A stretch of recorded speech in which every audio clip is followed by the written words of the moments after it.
Capítulo 11. Acán en el campamento.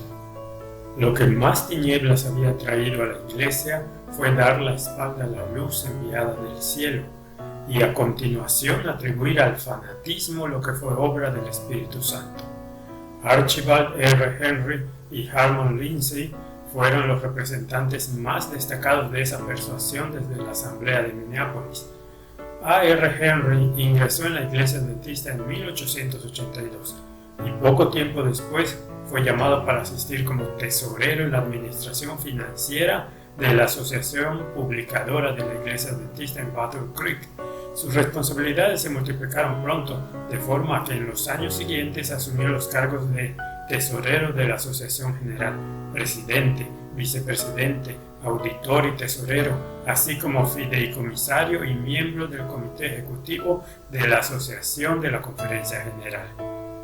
Simultáneamente fue miembro de los comités de la casi totalidad de instituciones médicas y educativas en los estados del centro-oeste.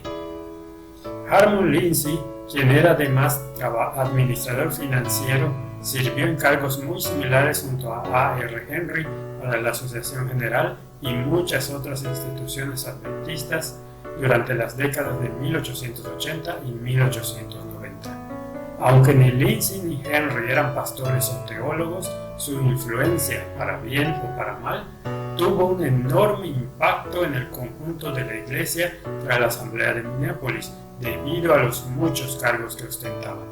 Su influencia afectó a las decisiones que se tomaron en las áreas financieras, en la administración, educación, publicaciones, colportaje, obra médica, evangelismo y organización en general, así como en las discusiones teológicas a las que hizo frente la Iglesia durante los años en que ejercieron. El hecho de que ambos dudaron de los testimonios y del llamado profético de Ellen White y que ejercieron todo el tiempo su constante influencia para socavar el mensaje de Minneapolis y sus mensajeros, A. T. Jones y E. J. Wagoner, dio gravedad a la situación de ambos. En el Congreso de la Asociación General de 1891, A. R. Henry se incorporó al Comité Ejecutivo de la Asociación de la Conferencia General, formado por 21 miembros encargados de la obra en todo el mundo. Ellen White había advertido por años en contra de establecer una confederación que condujera a la Iglesia en una dirección equivocada y a tal efecto había hecho esfuerzos denudados en la Asamblea de 1891. A los 10 días de haberse clausurado el Congreso de la Asociación General, el Comité de las Misiones en el extranjero votaría enviar a Ellen White a Australia, junto con sus asistentes y con W. C. White. Antes de abandonar Battle Creek por última vez, previamente a su salida para Australia, Ellen White hizo llegar al presidente de la Asociación General, O.A. Olsen, testimonios que abordaban los males existentes en el corazón de la obra. Ahora, en noviembre de 1894, Ellen White le recordó a Olsen que le había encomendado que hiciera una obra muy fiel en la lectura de los testimonios a aquellos a quienes concernían.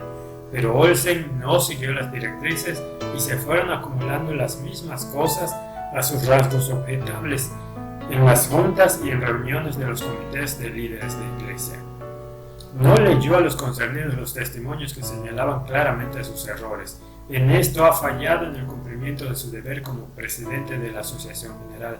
Usted me ha sido presentado en las reuniones de los comités oyendo las declaraciones y decisiones de hombres resueltos y de corazón endurecido que no estaban bajo la influencia controladora del Espíritu de Dios. Usted sabía que esas decisiones no estaban de acuerdo con la voluntad de Dios. Sin embargo, no protestaba contra ellas y en consecuencia permitía que se aprobaran como si hubieran sido su beneplácito. De ese modo, las cosas se han desarrollado según la voluntad y el impulso de hombres que se oponen a la voluntad de Dios y que están trayendo un orden de cosas que Dios no puede aceptar ni aprobar. Pensó que podría abordar esos asuntos presentando los principios generales en sus discursos y esperó que fuera el mejor método de corregir los errores. Pero usted debiera haber hablado en las juntas y comisiones de cargos, no se debiera haber permitido que los principios erróneos implementados se materializaran en prácticas erróneas debido a que usted prefirió preservar su paz o hizo una protesta tan débil que aquellos que estaban siguiendo la mala práctica asumieron que usted les apoyaba. La aprobación que les dio con su silencio fortaleció sus manos en la obra impía. Ellen G. White a O.A. Olsen, carta 58 del 26 de noviembre de 1894. La preocupación de Ellen White por las condiciones de Battle Creek y de los dirigentes de la obra no parecía más que incrementarse con el cambio de año. Escribiendo una vez más a O.A. Olsen en 1895, Ellen White continuaría expresando sus preocupaciones relativas a la dirección que estaba tomando la Asociación General. Se ha desplegado una red para comprometer la asociación, una red de la que la gente nada sabe y de la que muy pocos sospechan. La condición de las cosas está atándole las manos y está impidiendo la obra. Pronto desembocará en crisis. Todavía no se me ha revelado plenamente la situación, pero esto sé. La administración de las finanzas se ha desarrollado en gran medida bajo principios erróneos. Aunque se ha supuesto que todo era prosperidad, hay peligro. Ha asociado con usted a hombres que no tienen una conexión viviente con Dios. Usted teme ejercer su criterio por miedo a que se produzca una explosión. Por eso estoy tan entristecida. He escrito cosas que no me atreví a enviarle si no hubiera personas con un carácter decidido y firme que permanecerán a su lado como fieles compañeros para apoyarlo. Los dos hombres, A. R. Henry y H. Lindsay, que han estado especialmente asociados con usted en su presente condición espiritual, no tienen parte en planear ni llevar adelante la obra de Dios en ninguna de sus diversas líneas. Si pudieran verse tal como Dios nos ve y cayeran bajo la roca y fueran quebrantados, habría un gran cambio en ellos. Harían confesiones para liberar sus almas de toda influencia corruptora. Esos hombres están diciendo en su corazón: mi Señor se tarda en venir, y ese pensamiento no solo se revela en la acción, sino también en las palabras. Carta 57, el 1 de mayo de 1895. Pero no era solo que estuvieran viviendo como si el Señor tardara en venir, estaban oprimiendo a sus hermanos todo el tiempo. En su carta a Olsen, Ellen White abordó ahora ese tema de cómo se habría tratado el mensaje de Minneapolis y los dos mensajeros, Jones y Wagoner, y cómo se los seguía tratando incluso entonces. Algunos han estado cultivando el odio contra los hombres que Dios ha comisionado para llevar un mensaje especial al mundo. Comenzaron en Minneapolis esa obra satánica. A continuación, cuando vieron y sintieron la demostración del Espíritu Santo, testificando que el mensaje venía de Dios, lo odiaron todavía más. Los que estaban en el rechazo se manifestaban celosamente en contra del entusiasmo y el fanatismo, incluso a la propia fe que clama a Dios en procura de alivio del sufrimiento humano. Fe que Dios ha ordenado que ejerza a su pueblo, se la llama fanatismo. ¿Cómo se había tratado el mensaje del fuerte pregón que trajo las manifestaciones del Espíritu Santo? ¿Cuál es el mensaje que se debe dar en este tiempo? Es el mensaje del tercer ángel, pero esa luz que ha de alumbrar a todo el mundo con su gloria ha sido despreciada por algunos que dicen creer la verdad presente. Vigilen donde pisan, quiten el calzado de sus pies, pues están pisando terreno santo. Sean cuidadosos en su indulgencia con los atributos de Satanás y en su desprecio a las manifestaciones del Espíritu Santo. No sé si algunos han ido ya demasiado lejos como para volver y arrepentirse. Sin embargo, muchos han escuchado la verdad hablada en demostración del Espíritu y no solo han rehusado aceptar el mensaje, sino que han odiado la luz. Estos hombres participan en la ruina de las almas. Se han interpuesto entre la luz enviada del cielo y el pueblo. En su carta a Olsen, Ellen White continuó recordándole la historia de Acán, en la que el pecado de un hombre tuvo resultados devastadores sobre la nación de Israel en su conjunto. Ellen White declaró: cuando usted aprueba o lleva a cabo las decisiones de hombres que, como usted sabe, no están en armonía con la verdad y la justicia, debilita su propia fe y disminuye su deseo de estar en comunión con Dios. Parece estar oyendo lo que se le dijo a Josué: levántate, ¿por qué te postras así sobre tu rostro? Israel ha pecado y aún han quebrantado mi pacto, el que yo les mandé.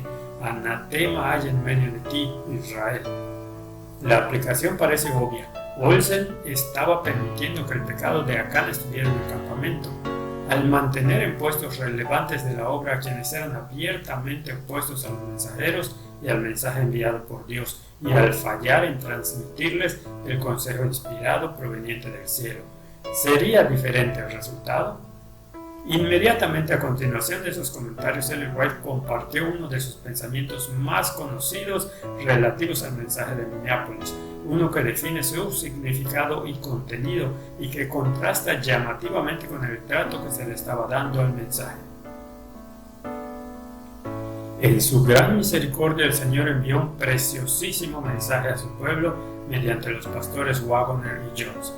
Ese mensaje tenía que elevar ante el mundo de forma más prominente al Salvador, el sacrificio por los pecados del mundo entero.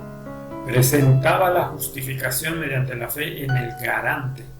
Invitaba a la gente a recibir la justicia de Cristo, que se manifiesta en obediencia a todos los mandamientos de Dios. Muchos habían perdido de vista a Jesús. Necesitaban dirigir sus ojos a su divina persona, a sus méritos y a su amor invariable por la familia humana. Todo el poder es puesto en sus manos a fin de poder dispensar ricos dones a los hombres, impartiendo el don incalculable de su propia justicia a la gente humano desvalido. Ese es el mensaje que Dios ordenó que fuera dado al mundo. Es el mensaje del tercer ángel que ha de ser proclamado con voz potente, fuerte pregón y asistido por el derramamiento de su espíritu en copiosa medida, lluvia tardía. Ellen White no podía haberlo expresado con mayor claridad. El preciosísimo mensaje era nada menos que el propio mensaje del fuerte pregón, que debía ser asistido precisamente por la lluvia tardía. Pero en la continuación de su larga carta a Olsen, que iba dirigida a los líderes en América, declaró inequívocamente que incluso en 1895 se estaba tratando con desprecio el mensaje del fuerte pregón y la lluvia tardía. Voy a advertir a los que por años han estado resistiendo la luz y acariciando un espíritu de oposición. ¿Por cuánto tiempo vais a odiar y despreciar a los mensajeros de la justicia de Dios? Dios les ha dado su mensaje. Llevan la palabra del Señor.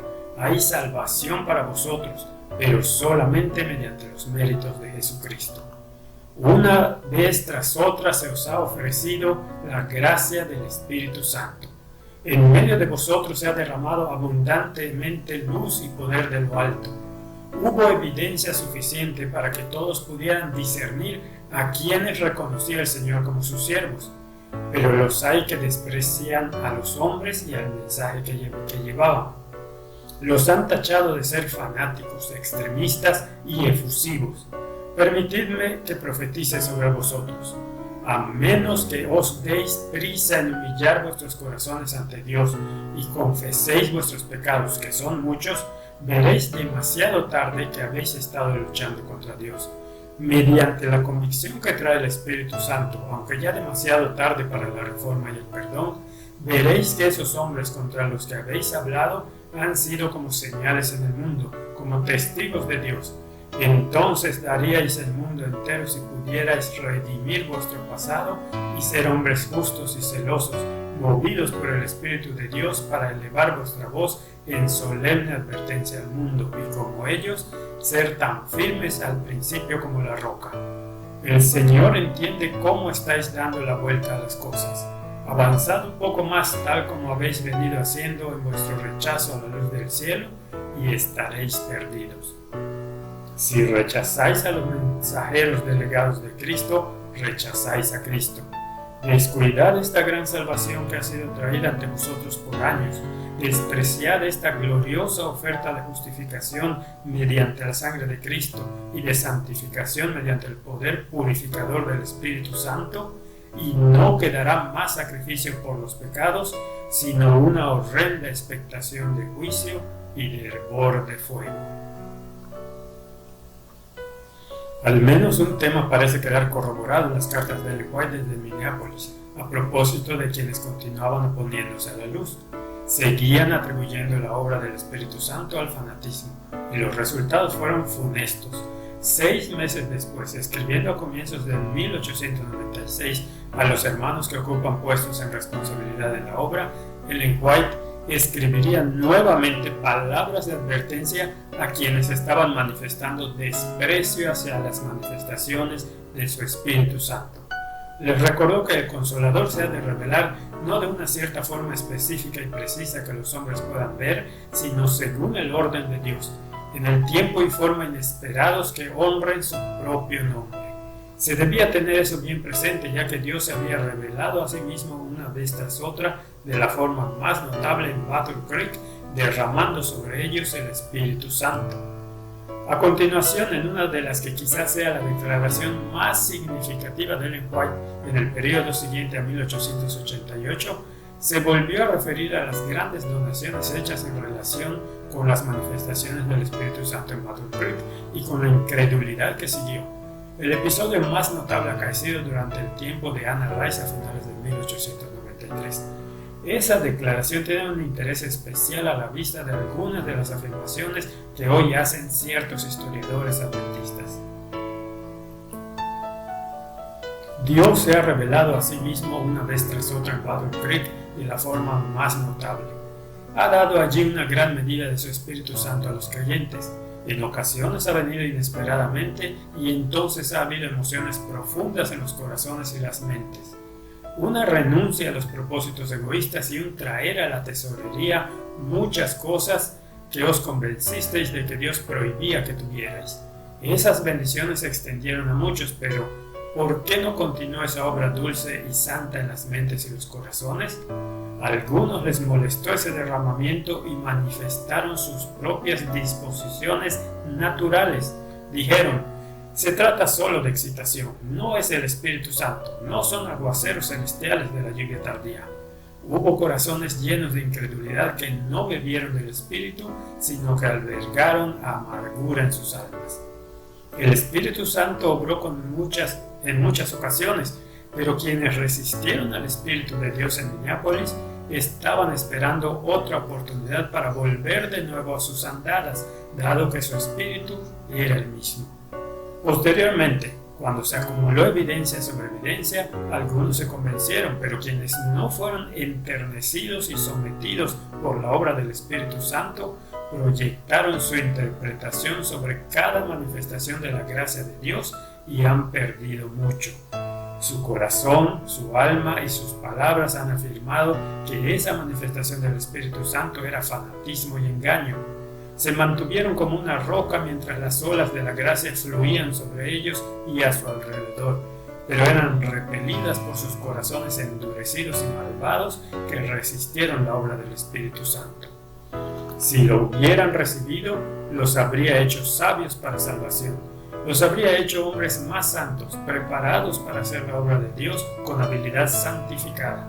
Pero todo el universo celestial contempló el trato ignominioso dispensado a Jesucristo, representado por el Espíritu Santo.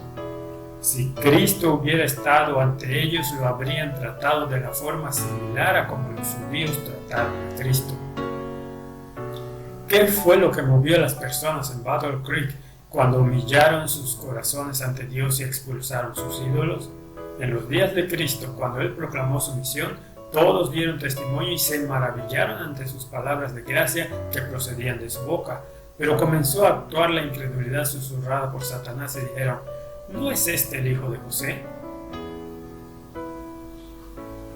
A pesar de los errores de Jones y Prescott en el episodio de Anna Rice, Ellen White no excusó a quienes pretendían que los movimientos del Espíritu Santo fueron el resultado del fanatismo.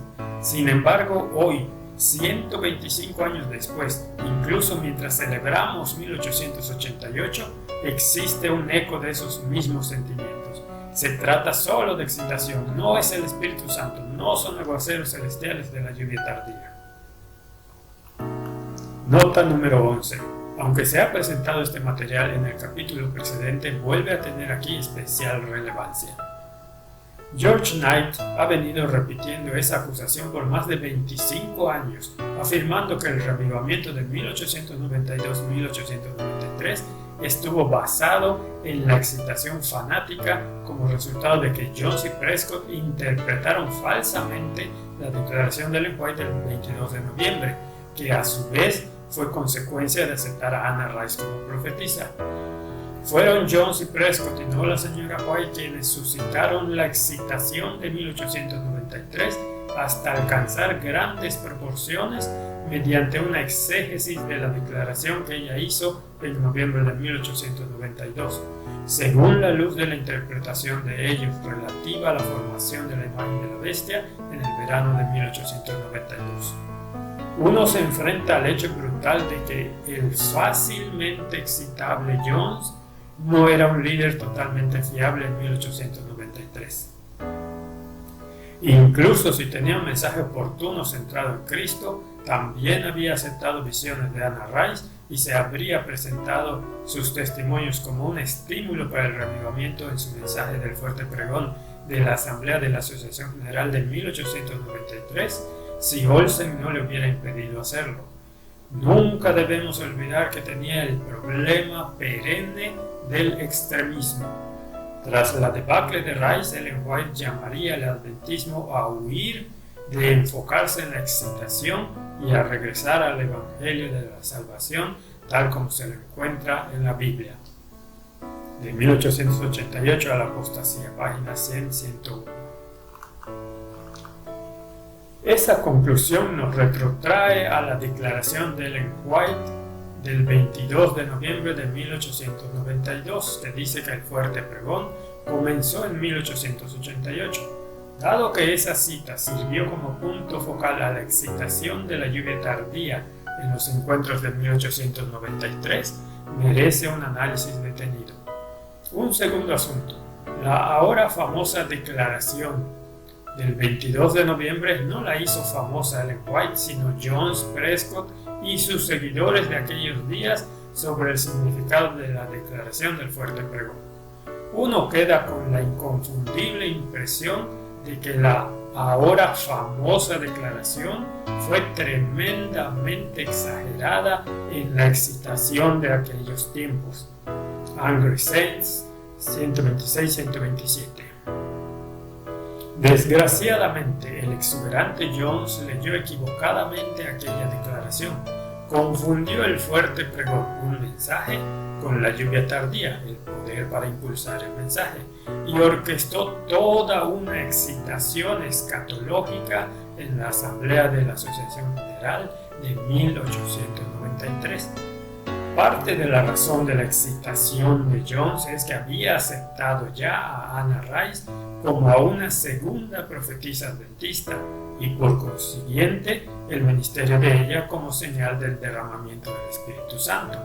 Desgraciadamente ella demostró ser una falsa profetisa, pero tal cosa no resultó evidente antes que Jones y Prescott hubieran agitado el adventismo al respecto en 1893 y 1894.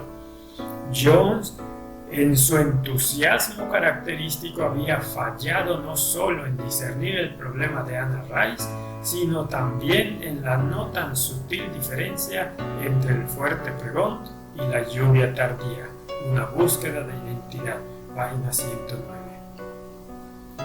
Contrariamente a esa interpretación de que en 1893 marcó la retirada del don celestial de la lluvia tardía, los hechos indican que Jones y Prescott habían estado engañados antes del comienzo de las reuniones de 1893.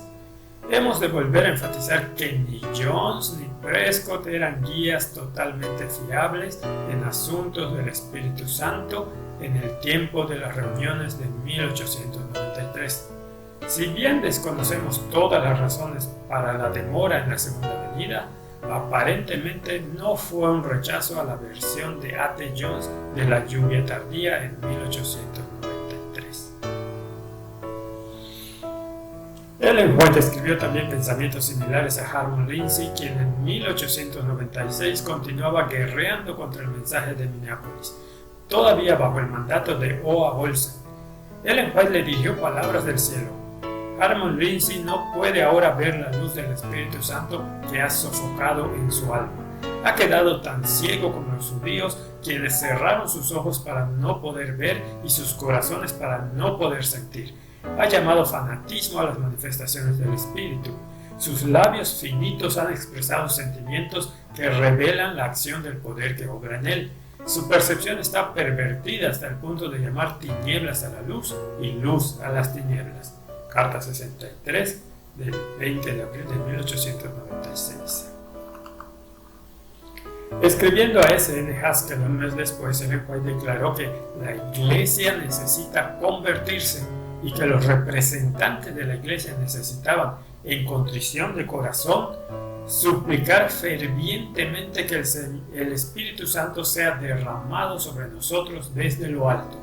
No obstante, debían orar también a fin de poder tener discernimiento para comprender qué proviene de Dios, ya que, advirtió, algunos han tratado al Espíritu como a un huésped inoportuno, rehusando recibir el rico don, rehusando reconocerlo, dándole la espalda y condenándolo como fanatismo.